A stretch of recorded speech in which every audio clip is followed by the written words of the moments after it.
what we're going to do is a year in review, Boundary Waters Connect year in review. And I really, well, we'll get into talking about Tuesday group in a minute, but just want to extend a message of gratitude to you all. And we'll save questions for the end. Jess is going to help me with the microphone, so if you have questions, try to holler them at the end if you can. But in terms of setting up the context of the year, this time last year, I made some goals for Boundary Waters Connect for the year 2024. And I'll just read them out in case it's hard to see. Most of the slides are not this word heavy, don't worry. But the goals for 2024 was that Boundary Waters Connect would serve as a thought leader in fostering Ely area community engagement and grassroots economic development, that we would facilitate resource sharing and network building, including the Hello Neighbor programming for new resident recruitment, so to speak, and retention.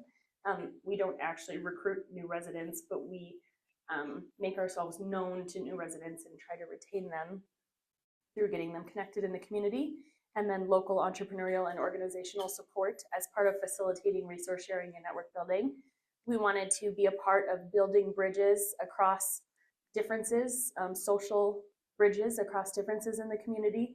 And generally, we're driven by a motivation to listen, observe, support, cultivate, and elevate exciting things in this community as it relates to community and economic development. And some of the messaging that we were kind of like strategically enacting based off of 2 years of building the program. This was its 3rd year. We know social connection is vital to human wellness, and guess what? Economic wellness as well. Meaningfully connecting across difference positively impacts grassroots efforts for economic growth and community development, and it has great outcomes for your personal development as well. The localization of entertainment, education, entrepreneurship, food, and more is essential to rural economic resilience and growth. Helping people learn about themselves, each other, and the place in which they live increases our collective capacity to localize and grow our economy. And finally, Ely is uniquely situated for substantial economic growth due to its exponential landscape and its equally exceptional community and people. So these were kind of the foundational arguments behind the ways that we facilitated our programming throughout the year.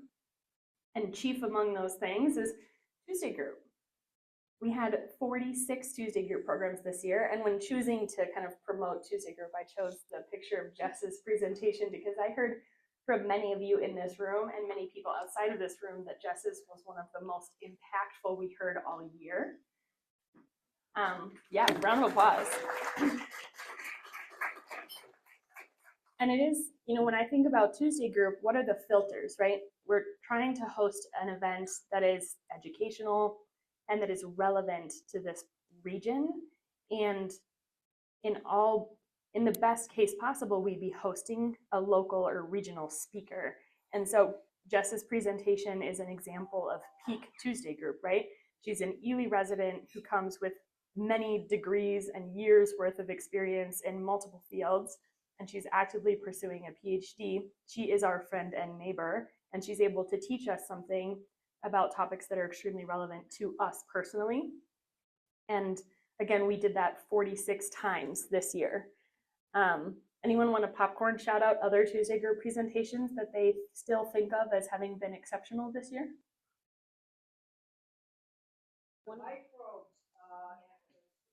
The microbes under the Sudan mine. Yeah, I got a double thumbs up on that one. Ooh, the owl. Eben Spencer, the owl expert. The mountain biking, yes. Oh, Ely Palestine Solidarity Group, which was just happened last week. Yeah, we had 70 people here for that.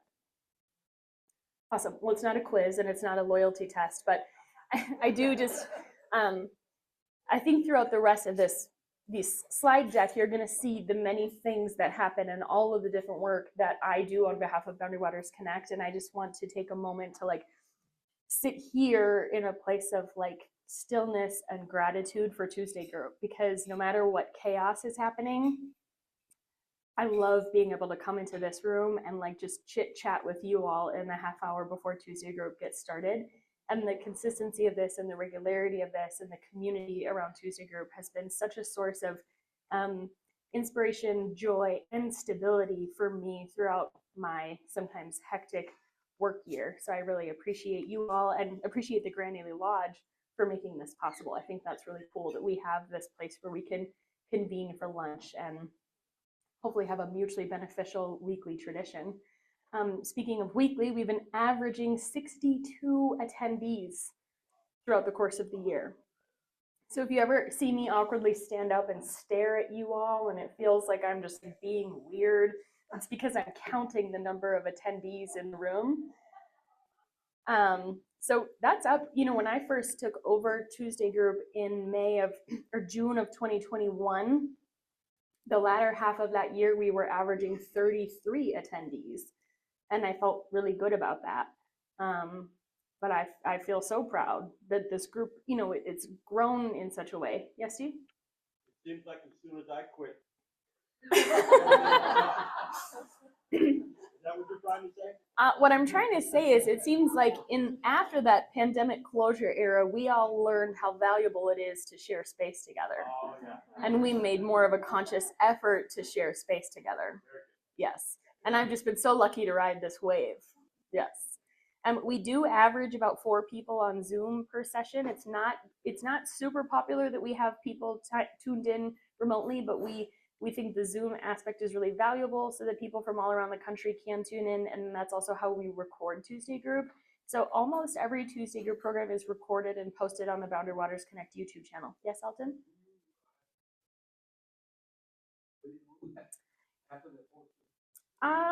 No, I wanted to put together numbers like that. I would say based on like an anecdotal like review, I would say maybe 20 to 30 views online after the fact.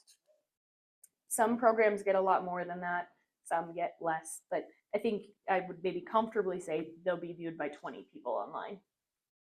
Yeah, which is, you could add that to this, right? So if we've got 66 people on average tuning in live, then we can add a 20 after that. We've got, 86 people tuning into this message every week, and it's a really valuable platform. One thing that I don't have a way to measure in a formal sense, or I haven't had a chance to, is Tuesday group used to really schedule, like, I was kind of thinking 3 weeks out, like, okay, I know what's going to be next week, I know what's going to be the week after that, but now I got to find something for 3 weeks from now. At this point, the Tuesday group schedule is full until March 25th, 2025.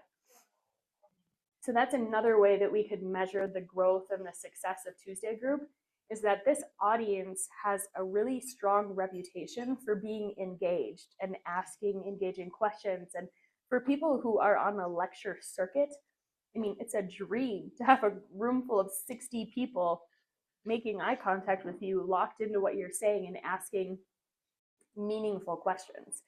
And so while the audience has grown, I think another measurement, a metric for success of Tuesday group is the degree to which speakers are reaching out to me saying, I have a message I would like to share with your audience, the Tuesday group crowd. Yes, Frederica?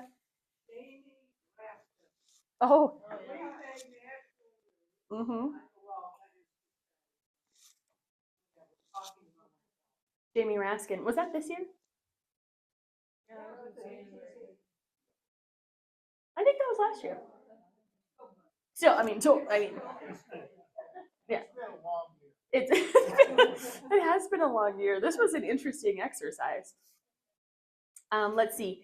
Part of the Tuesday group tradition includes Meet New Eliites, and this year we hosted 4 Meet New Eliites programs. Round of applause to Randy Greiner for taking that over. And through that, we met or heard from 26 different new Eliites. And I also kept the Hello Neighbor program services going, including the new resident socials, of which we had 2 this year. We had 80 people attend those 2 programs combined. And that's always a mix of established residents and brand new residents. But the more recent, the October event, we had like 50 people there and 25 of them were new. In fact, 6 of them met at that event and then went and had a pumpkin carving event afterwards. So maybe you already knew this because you're following the Boundary Waters Connect emails, but I think it's just worth repeating, right? We had 2 new resident social events, 80 attendees, and out of that, we know these 6 people got together on their own, of their own accord, after being encouraged to at the new resident social event. And then this group of 6 people also got together and had a trivia team following the new resident social event as a result of that. And so sometimes it's actually really hard to put numbers to the work, right? Because I can say that we had 80 people at that event. I can say we hosted 2 of them. I can say that I took 8 new people out to coffee and met with them and gave them custom advice on how to get plugged into the community. But it's those pumpkin carving events that are hard to measure, that actually the qualitative stuff is more powerful sometimes than the quantitative stuff, but it's still fun to put the numbers together. So I did have 8 coffee dates with new residents, and we started a new program. My colleague Heather and I are working on a page on the Boundary Waters Connect website. So a few years ago, when we were first getting started with Boundary Waters Connect, we made a few videos, why we live here videos, helping prospective residents kind of visualize what it looks and feels like to be new here and why people are compelled to move to the area. And we're adding to that this page on our website called Meet an Eliite, where about once a month we'll have a new person featured. And so you can go to boundarywatersconnect.com and you can find that, but we interviewed Abby Dare and took photos of her at her new store, or her and John Scully's new store, The Meadows, and got to tell her story a little bit. I also hosted the 2nd season of the long form reading and discussion group this year. Woo woo, shout out to some of our participants here, ladies in the back. This year we had 14 participants and we read 379 pages of different books that I compiled, different chapters from different books to talk about in a long form format, opposite of short form, community and economic development in so many ways. We convened 7 times to share dinner and discussion over these texts. And I am sad to announce that I won't be hosting a long form reading and discussion group in 2025. But that's just more so out of a desire to shore up what I'm doing so I can bring it back in a new way in the future with a little bit more intentional space in my work plan, shall we say.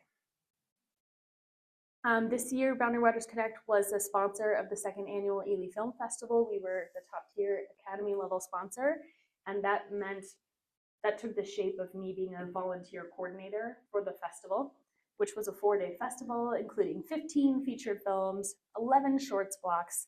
We had 36 different volunteers complete 71 volunteer shifts, and $16,098 worth of passes were sold this year, which doesn't include any of the concessions that were purchased, right? I think it's about that much soda was sold as well. And there were over 80 regional youth at the festival on Friday, which is a day specifically designed for regional youth to come and celebrate a particular emphasis on the theme of Indigenous films. And about half of the youth who were here are from Indigenous backgrounds. So we're really proud to be a part of that. I had 1 intern this year, hoot and holler for Elliot. And together we hosted a Canva basics class at the Ely Folk School. We had 14 people show up and get a little bit more confident using a digital graphic design tool, user-friendly tool called Canva. If you haven't heard of it, it's definitely very useful. We hosted our annual barbecue this year, and 17 volunteers helped make it possible, including Kathleen Miller, who personally made about 25 pounds of pork roast for that event. So that was, round of applause for Kathleen. I went to the Tofty Lake Center for artist retreats, sort of partly wearing my own personal hat and partly wearing a work hat, because it was at that retreat center where I spent 10 days with 5 fellow artists, including 1 collaborator, and we made a 19-minute short film, which you may or may not be able to see at some point in the future. Boundary Waters Connect participated in the Blueberry Art Festival again this year, and I didn't get a good solid number on like how many people we interacted with or volunteers, so I apologize about that, but that is 3 days of fun. Boundary Waters Connect also sponsors and supports a lot of different events around town, including but not limited to, who do you recognize who these folks are? Yes, they are our Ely Trivia Night founders and hosts extraordinaire. These are the folks who put the questions together, who set everything up, who make it all happen. And Boundary Waters Connect, oh, this is my rotating trivia team. Here's in the back, Dave, Casey, Hudson, and Maggie. Boundary Waters Connect sponsorship of this is rather informal, but we bought the speakers that are used on a monthly basis to make that event possible. And I think it's profound that Boundary Waters Connect can invest something like $900 in a set of very portable speakers that reduces what otherwise would have been a major barrier to trivia night happening, right? So we've had those speakers for 2 years. There's been about 2 years worth of trivia going on, a year worth of history happy hours, and so on and so forth. So that, what feels like a rather minor investment, for me, turned out to have a profound ripple effect, because the trivia nights I was just talking to someone, there were like almost 200 people at the most recent trivia night. Absolute maxed out the capacity of the lookout lounge of the bookhouse and the servers in the kitchen, right? So really proud to be a part of reducing barriers to stuff like that happening. And it's the same thing with the history happy hour. So Jess Edberg also borrows those speakers once a month to be able to make history happy hour happen. And because I host Tuesday Group, I was able to consult with Jess on her technology setup so that she can not only offer that event live, but she also then records the audio. And now she got a grant from the Gardner Humanities Trust to be able to turn that audio into a podcast so that people from all over the world could hear that content free of charge. And so here's a picture of the October History Happy Hour event, at which there were over 100 people. So, you know, people used to say, maybe we talk about the off season, and there definitely is an off season and a shoulder season and a slow season, but I feel it more and more consistent and prevalent that that's when the people who live here really come out of the woodwork and show up to things. And it's really my honor to be one little part of it all. Ely also, or Boundary Waters Connect also supports the Braver Angels Alliance. So that takes the shape of just making sure that we share the next Braver Angels Alliance meeting in my monthly newsletters. I personally attend because I want to personally, and it's kind of wearing my Boundary Waters Connect hat as well, to be a bridge builder in the community. And I do still hold the hat, or wear the hat, of being part of the fundraising team for Ely Braver Angels. So if you think this is a valuable effort, you're certainly welcome to donate a couple bucks. Yes, Joshua? Number 11. Oh, thank you. Where's that going to be? We'll have Abby actually running. Wonderful. So December 11th is the next Ely Braver Angels meeting. It will be upstairs at the Boathouse, featuring Steve Sokola,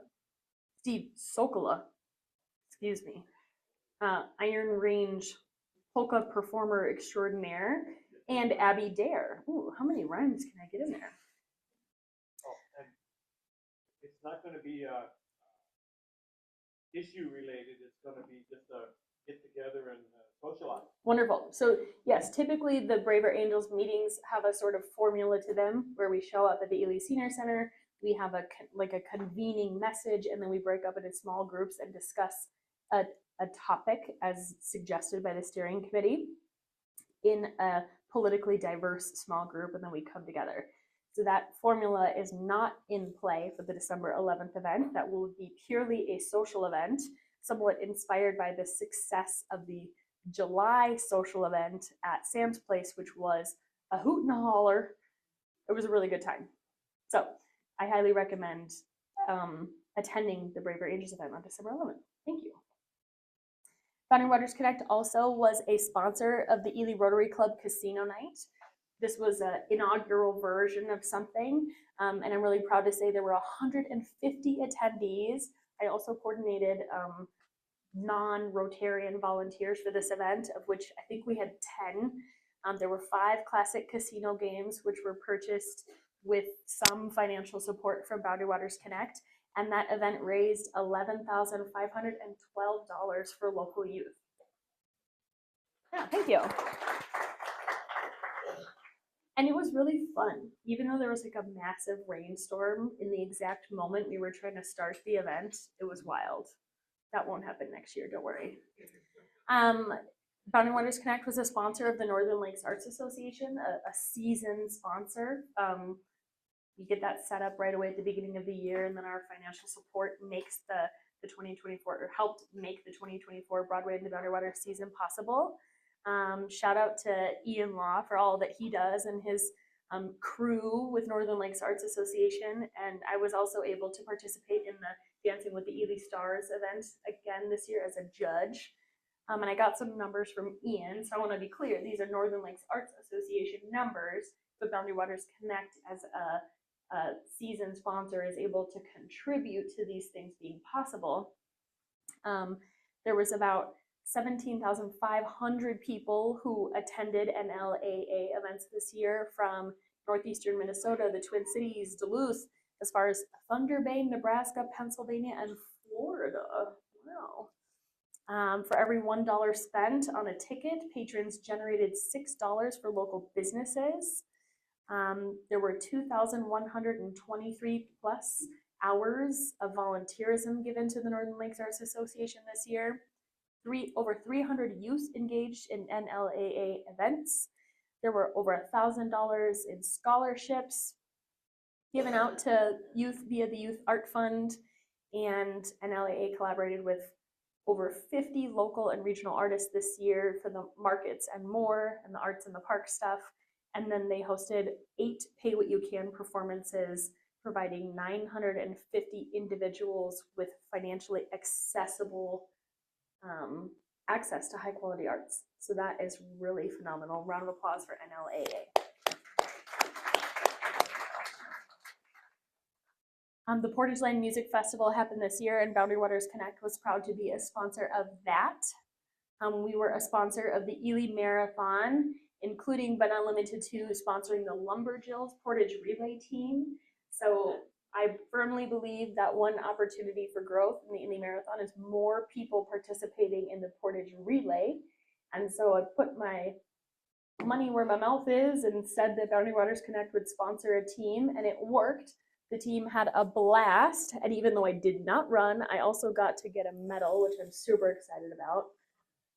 Gotta be honest, I did not run the marathon, okay? Just need you to know, I did not run it.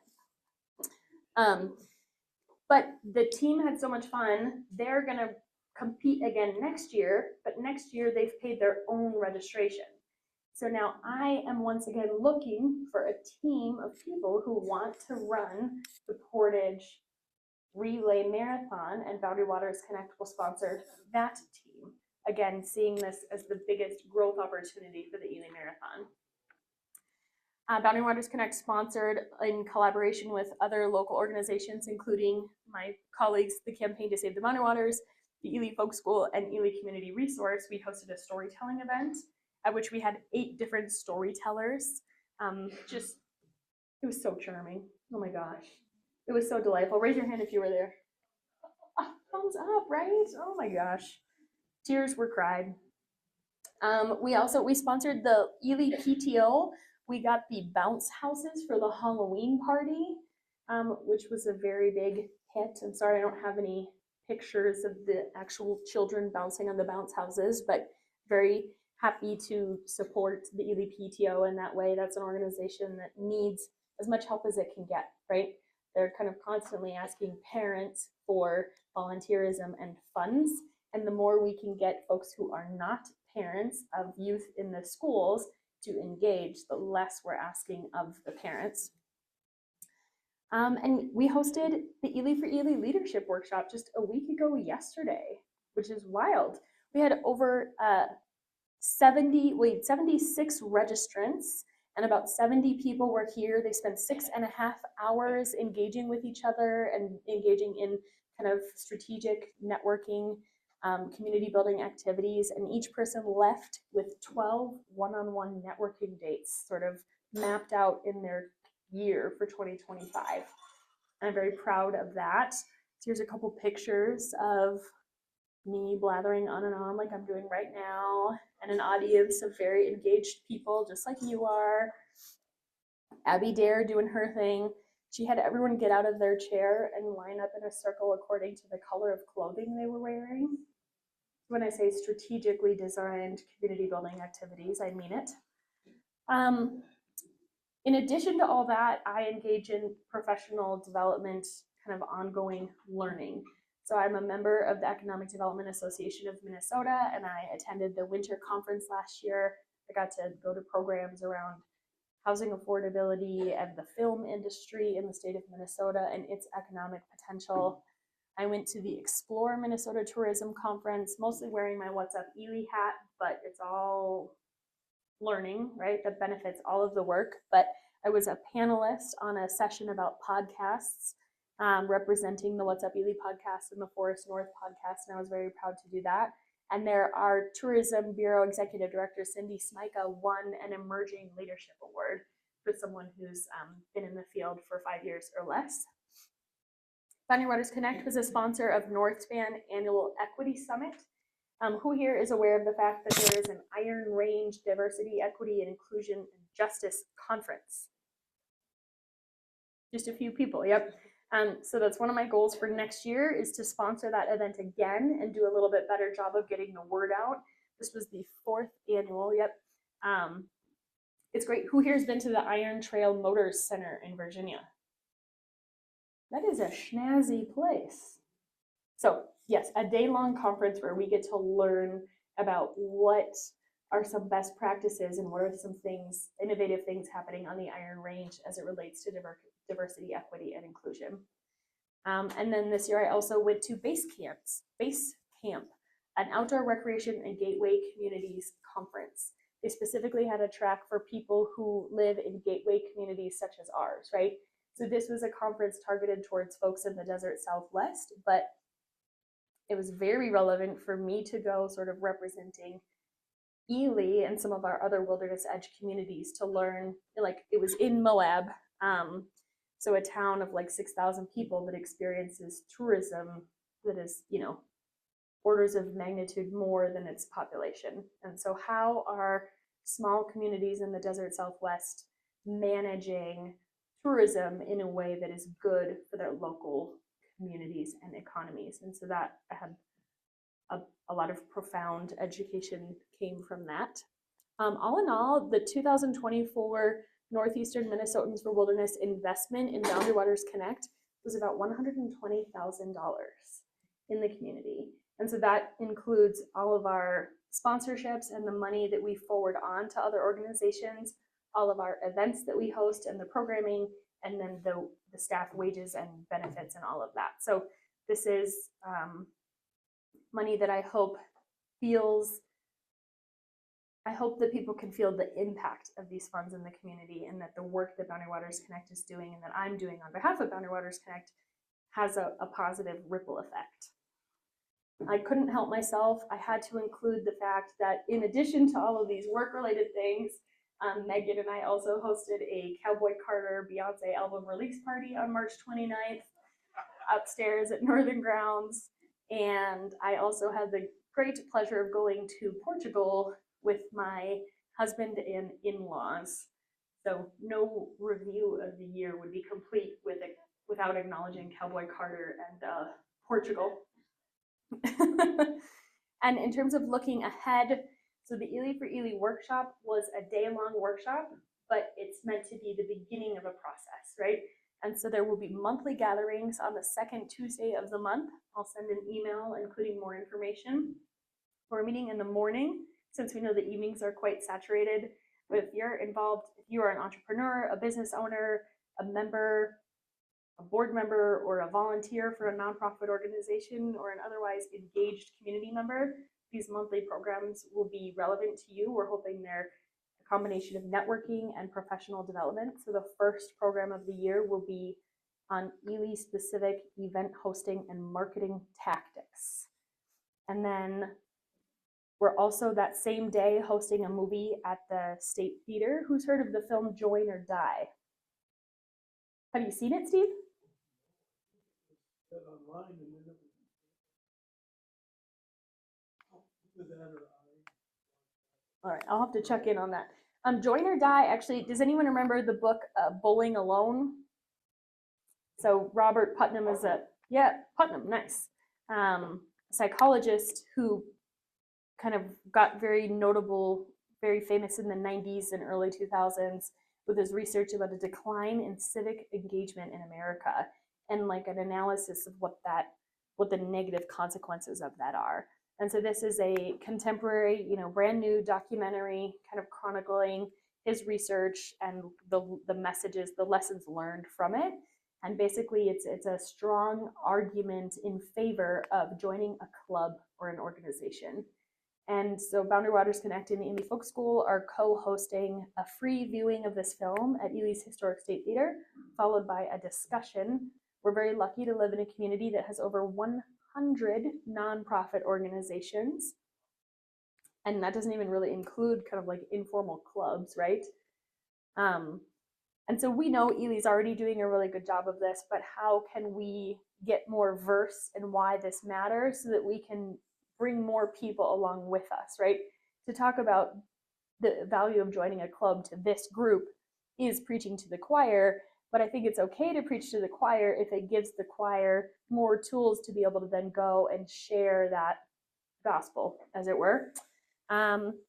And I'll also send an email with an Ely for Ely playlist. I just think this is fun for the people who registered for the workshop. We asked them if they have a song that they think reminds them of Ely, and I made a playlist on YouTube with everybody's songs, and it is a really wholesome, folksy, Americana, humble, it's great. Great playlist. So, does anyone have any questions about all of that stuff? We got a question in the back with Frederica. One moment. Jess is going to bring you the scratchy mic. Try to hold it very still when I bring you.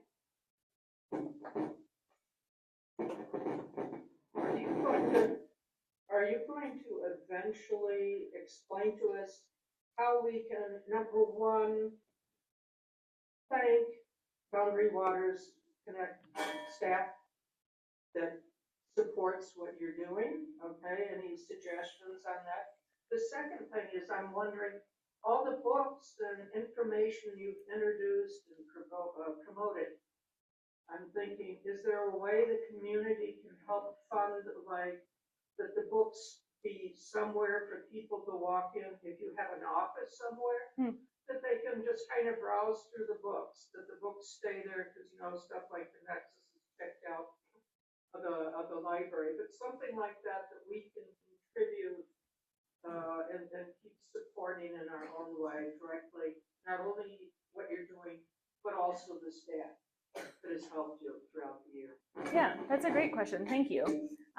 In terms of, sorry, I don't know. I am the only staff member for Boundary Waters Connect, but we do have, like I said, probably 17 different volunteers who have helped throughout the year, specifically Boundary Waters Connect things, which is sort of separate from the Ely Film Festival group of 36 folks. So I'm very grateful to the volunteers, and particular shout out to Kathleen Miller because she has been so dedicated to Boundary Waters Connect, and also shout out to my mom, Kim Squier, because she did the Boundary Waters Connect tree at the Festival of Lights here at the Grand Daily Lodge. You can check that out. Round of applause for Kim. Woo woo! How can you thank Boundary Waters Connect staff? I mean, engagement online, if you are on Facebook, liking a post, something like that. I see Frederica is very much not, we don't need online engagement. Ooh, hello, I don't know what that is or how to undo that. Anyways, I don't know how else, thank you. I hear your thanks. You are welcome. One thing that I want to do with the long form group and why I'm not hosting it this year is because I want to figure out how else I can get that same content out to more people. I thought it was really valuable to have those group dinners with the 14 of us that were there. Thanks, Megan. But I want to do more meaning making with some of the content that I compiled. So if anyone knows of a good copyright lawyer, I would like to know how much I can put on the internet without breaking the law. And yes, most of the books that I have referred to in the long form reading and discussion group are in my office. So as we've entered the slow season, we actually don't have very consistent or dedicated office hours. But ironically, that has made it so that we're all more at the office. I don't know how, like, that's just a fact. We're more present at the office. The less pressure we put on ourselves to be there at a particular time, the more likely we are to be there. So by appointment, you can come hang out with me and check out my books. And by check out, I mean sit there with them because I'm not ready to part ways with them necessarily. And you can also stop in anytime we're there. Please do. That would be very fun. Where's the office? The office is at the old Crapola World Headquarters, so the 16 North 1st Avenue East in Ely. And I should go back to this. Does everyone feel like they understand the relationship between Northeastern Minnesotans for Wilderness and Boundary Waters Connect? Okay, sorry about that. So Northeastern Minnesotans for Wilderness is a conservation organization, a local organization that was founded at some point in the 90s. Folks who were living here with a mission to sort of live their values as it relates to the Quetico-Superior ecosystem, sometimes referred to as the Rainy River watershed, excuse me. And most folks are more familiar with the organization, the Campaign to Save the Boundary Waters. That was a project of Northeastern Minnesotans for Wilderness that started in like 2012. And my program, Boundary Waters Connect, sort of got a slow start in 2019, and then I joined as a staff member in 2021 part-time, and then I got full-time 2022. So I have the pleasure and honor with Boundary Waters Connect of sort of setting the mining issue aside and doing work in earnest in support of the community and the economy as part of Northeastern Minnesotans for Wilderness. And so it is donors to the Campaign to Save the Boundary Waters and grant funds that are brought in through campaign staff that come to NMW largely, but then $120,000 of that this last year has been put towards me and Boundary Waters Connect and our efforts here in Ely and other wilderness edge communities. Do people understand that? Or was that clear? Oh, If I can thank add you. something for that, as Frederica just brought a donation of, sorry, this mic is the not good one, so I'm trying. I am the one that processes donations for Northeastern Minnesotans for Wilderness, and also if you were wanting to donate to Boundary Waters Connect specifically, and so that funds can go directly to Boundary Waters Connect as well. Thank you. Any other questions?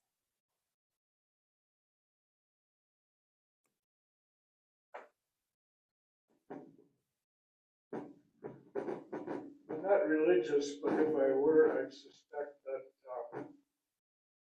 our speaker is some kind of supernatural angel with supernatural energy that has a life assignment of making Ely the most interesting place in the country.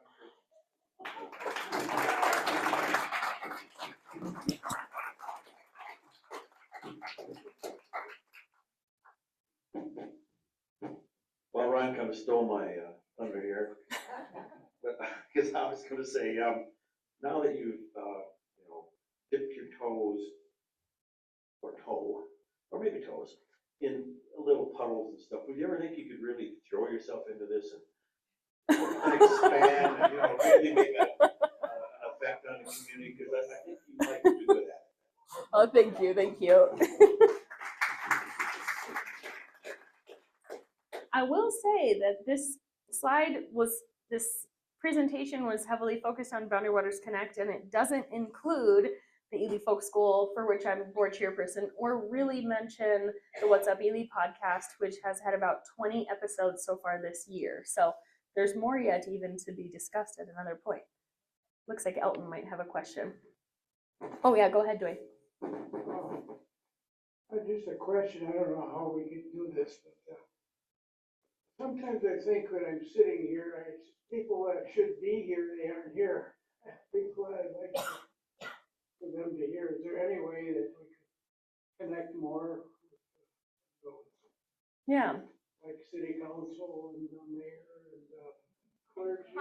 yeah, yeah.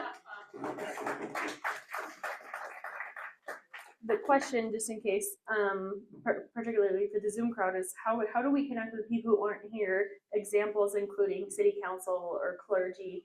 And I will say, you know, when I think about the 2024 priorities and what those looked like, I'll spend the holiday hiatus working on 2025 priorities, and that includes very much like I've resisted it, but it's time to be a dedicated attendee of city council meetings. I'll be attending the Ely Economic Development Authority meetings wearing my Tourism Bureau hat as a liaison for the Tourism Bureau and a representative of tourism and economic growth in town. But of course, everywhere I go, I'm wearing all of my hats, right? So it's not like I won't be wearing my Boundary Waters Connect hat as well. In fact, tonight they're having a meeting and I'll report on the Ely for Ely workshop, right? So I believe that the next era of work, you know, I spent the last 3 years building this program. What should it look like? What are the traditions? Where do we spend our time and our energy and our money? Threw a lot of spaghetti at the wall, which I think you know. But now the future is about cultivating more strategic engagement with city government. It's time to be more knowledgeable about what's going on with the commissions, committees, and boards. It's time to take a leaf out of Frederica's book. It's time to follow Emily Rose and her energy. And I took my notebook to the most recent city council meeting, and I thought, how am I gonna, I was worried it was gonna be boring, you guys. I really was. Boring. I thought it was gonna be boring. And it was for a while. We spent 10 minutes talking about the imperviousness of pavement versus gravel and their ability to absorb water, and I don't think that's very fun. But then there was some spicy stuff that went down, you know, like I can find entertainment in anything, right? So I believe that you make a really good point, Dwayne. Like we need to get, we have our really solid crew that comes to Tuesday Group, and how can we make sure this is a welcoming environment that compels people who aren't yet a part of this cohort to feel welcome here. And so I think some of that definitely is on me to get the word out and to build those networks and to show up for city council so that they feel compelled to show up for me and my programs. But I also think it's about those 30 minutes that we have together before Tuesday Group starts and making sure we're introducing ourselves to new faces and giving people space if they're nonverbal, say they're not interested in chatting, but being polite if they are. So thank you for asking.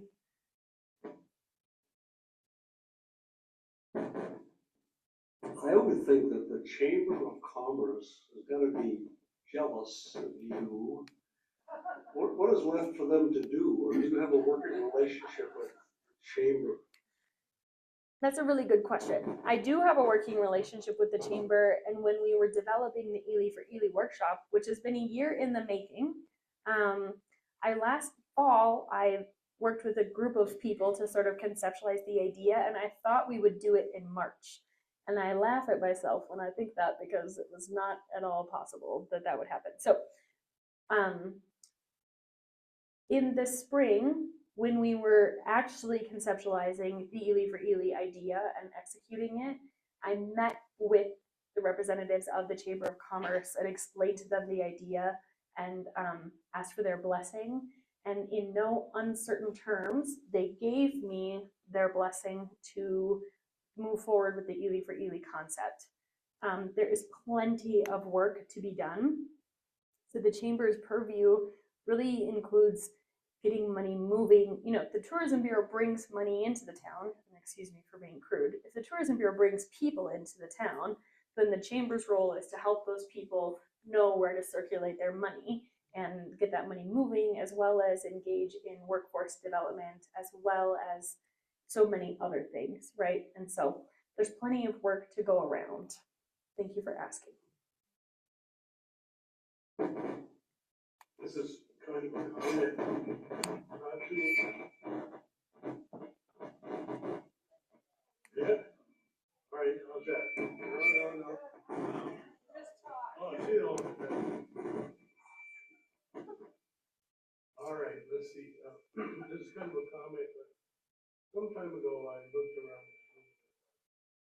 Geez, this has been great, but we're kind of aging up, gray hair here.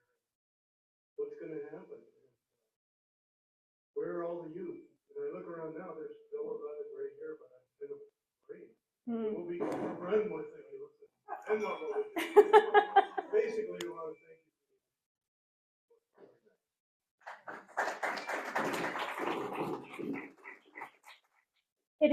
It is Tuesday group.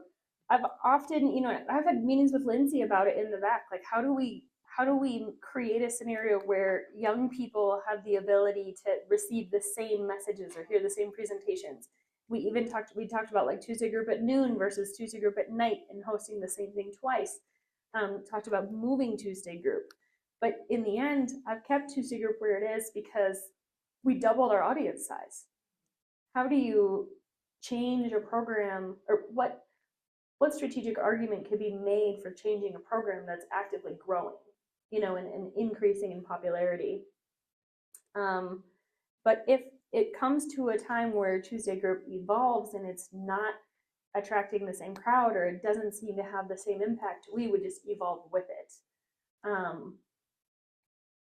In terms of how to get more of the younger people to learn what we learn here, I've explored, this time last year, I thought we'd be able to turn Tuesday group into a podcast, but that's turned out to be like a heavier lift than I was able to execute this year.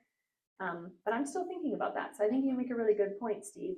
Part of the ELE for ELE workshop idea, though, is to very slowly, very gently, and only where people are interested, cultivate more of a culture of employers affirming that their employees would come here for lunch. And not everybody has the kind of job where that's possible, and I understand that.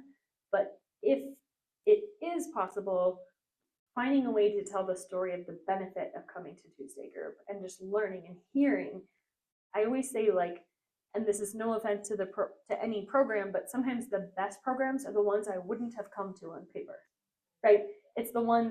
It's just coming on a regular basis and not attending based off of who's going to be there that day, but just being here on principle, that you get the most benefit out of Tuesday group. But trying to convince an employer that they should send someone weekly is a big ask. But those are the things I think when I hear you ask that question.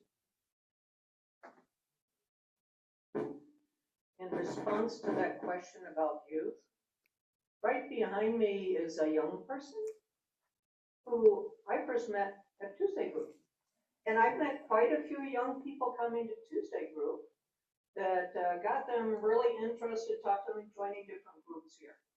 So there is a problem here that people who are young, who come here, start getting connected with job possibilities and other efforts here. So they're not here now unless they're working here. And so there's a lot of good things going on with this group and youth. The other is, if you look around, we reflect the community. 50% of the community, approximately, is seniors. I hear more.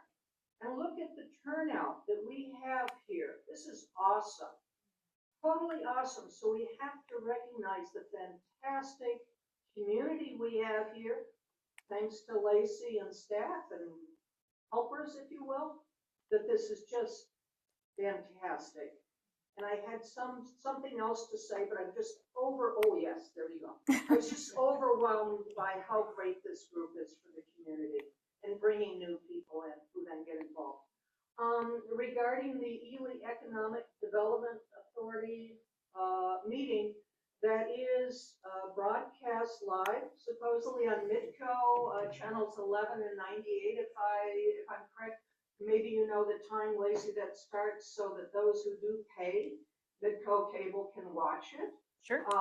And also for those of you who pay to have Midco cable, the city council meetings are broadcast live. And also I know everyone's really interested that the Ely Utilities Commission is also broadcast live. The others aren't. Thank you. Yes, it's 5:30 tonight is the Economic Development Authority monthly meeting. It's the 4th Tuesday of the month. Mr. Schoen, another question from Mr. Schoen. As I move up there, I will say, those of you that have followed my trajectory in Tuesday group know that we have the most technology issues when I'm involved. So I apologize. And I want to acknowledge that this year I was here I relied on the support of my colleagues more than ever this year to host Tuesday groups. So I want to give a special shout out to Jess and to Megan.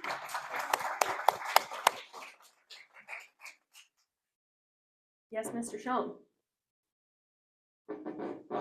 First of all, the Great Nordic Beard Fest, which has been on a hiatus for a while, is coming back. Woo woo. So Roger is a past, I believe, judge's choice. When was the last time you shaved your beard, Roger?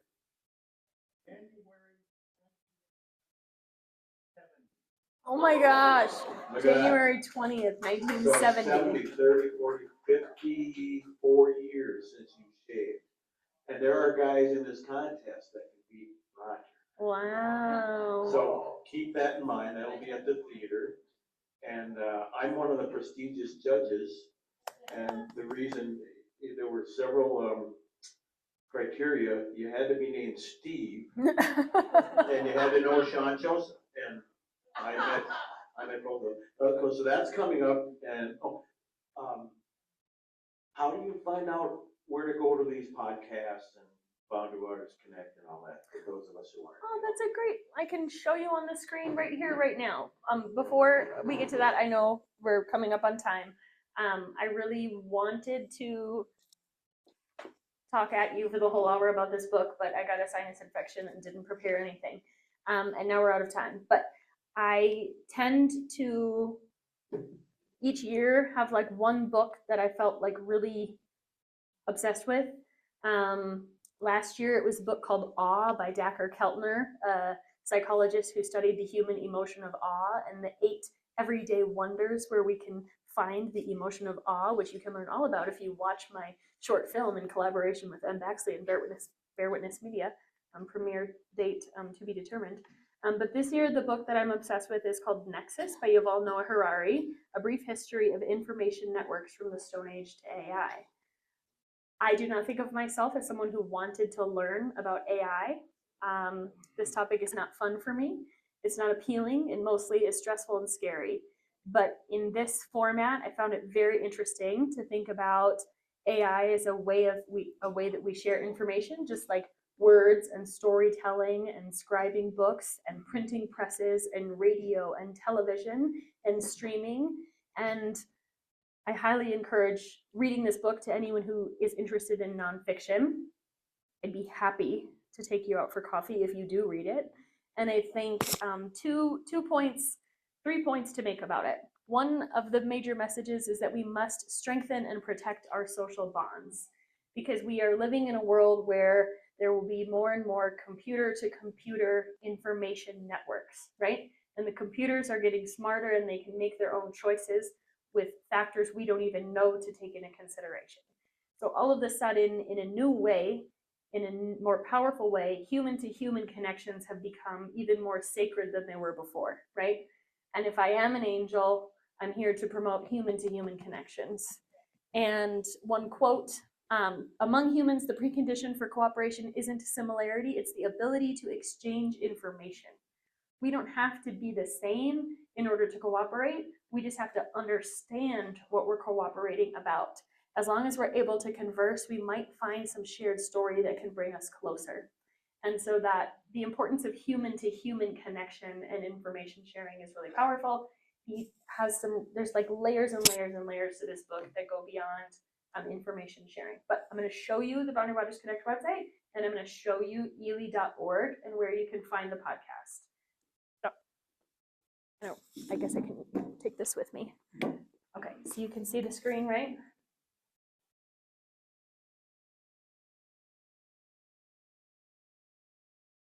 Get this out of the way. I'm going to go to boundarywatersconnect.com.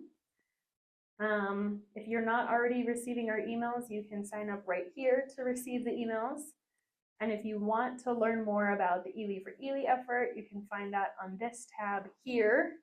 We've got the details of the professional development and networking events, and even an Ely event planning guide if you really want to get snazzy.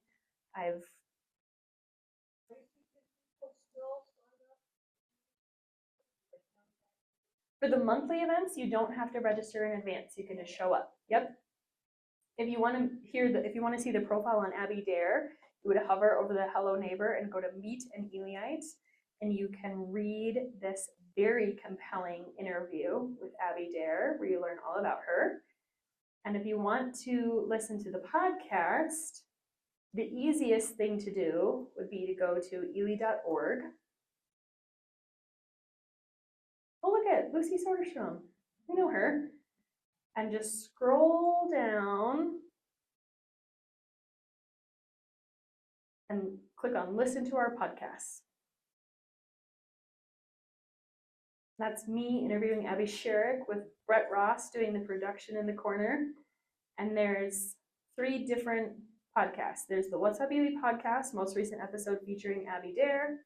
And then the Forest North podcast, I just listened to this interview today, talking about law enforcement in the Superior National Forest. So if you just click play, or you can scroll to look at all of the episodes throughout the 2 years that we've been doing this.